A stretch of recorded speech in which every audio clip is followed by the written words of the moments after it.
ऋषि सुनक ने जंग जीत ली है और अब वो मैदान फतेह करने की फिराक में है और जो वादा ब्रिटेन की जनता से उन्होंने किया था उसे लागू करने की फिराक में है। ऐसे में देर रात तक मीटिंग करना और फिर काम को अमली जामा पहनाने के बाद घर लौटना सुनक की दिनचर्या बन गई। इसी बीच ऋषि सुनक के पीएम बनने के बाद कई तरह की किंवदंती और कहानियां चल पड़ी हैं, किसकी वजह से आज ऋषि सुनक 10 डाउनिंग स्ट्रीट पर पहुंचे हैं। उसी कड़ी में एक और कहानी सामने आई जिसका संबंध भारत से है। जी हाँ, खबरों की माने तो बिहार राज्य के सिवान के एक नौजवान शख्स की मेहनत की बदौलत ऋषि पीएम बने। जब इस बात की जानकारी बिहार के लोगों को मिली तो अपने लाल पर सभी गर्व करने लगे। बिहार के सिवान जिले के लाल प्रज्वल पांडे ने ब्रिटेन में अपना जलवा दिखाया है। सिवान के जीरादेई प्रखंड के जमापुर गांव निवासी प्रज्वल पांडे ऋषि सुनक की कैंपेन टीम का हिस्सा रह चुके हैं। खबरों की माने तो ऋषि सुनक प्रधानमंत्री पद के उम्मीदवार थे, तभी प्रज्वल को उनकी पार्टी ने उनकी कैंपेन टीम में शामिल किया था।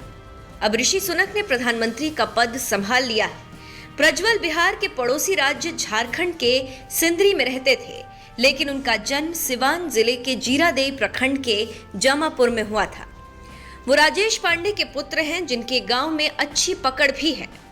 पिता और मां मनीषा पांडे इंग्लैंड में ही रहते थे, वहीं चाचा राजेश पांडे धनबाद में रहते हैं। खबरों की माने तो महज 16 साल की उम्र में प्रज्वल ब्रिटेन के कंजर्वेटिव पार्टी के सदस्य के रूप में शामिल हुए थे। उससे पहले वो 2019 में ही यूके यूथ पार्लियामेंट के निर्वाचित सदस्य चुने गए।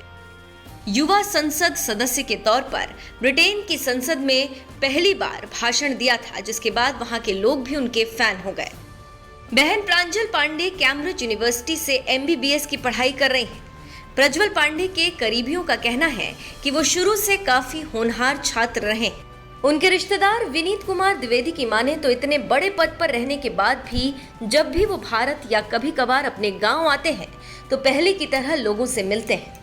हालांकि लोगों का कहना है कि प्रज्वल के भारतीय मूल के ब्रिटेन प्रधानमंत्री की कैंपेन टीम में शामिल होना यह हम लोगों के लिए और हमारे क्षेत्र के लोगों के लिए बहुत गर्व की बात है। तो आप समझ सकते हैं कि कैसे एक भारतीय की मेहनत और 130 करोड़ लोगों की दुआओं से ऋषि सुनक पीएम बने। ये वैसा ही है जैसे तिनका तिनका जोड़कर लोग घर बनाते हैं। वैसे ही पीएम बनने के लिए ऋषि सुनक की टीम ने दिन रात मेहनत की, सही दिशा में कदम उठाए और फिर सफलता हाथ लगी। इसे कहते हैं सही दिशा में मन लगा के काम करना।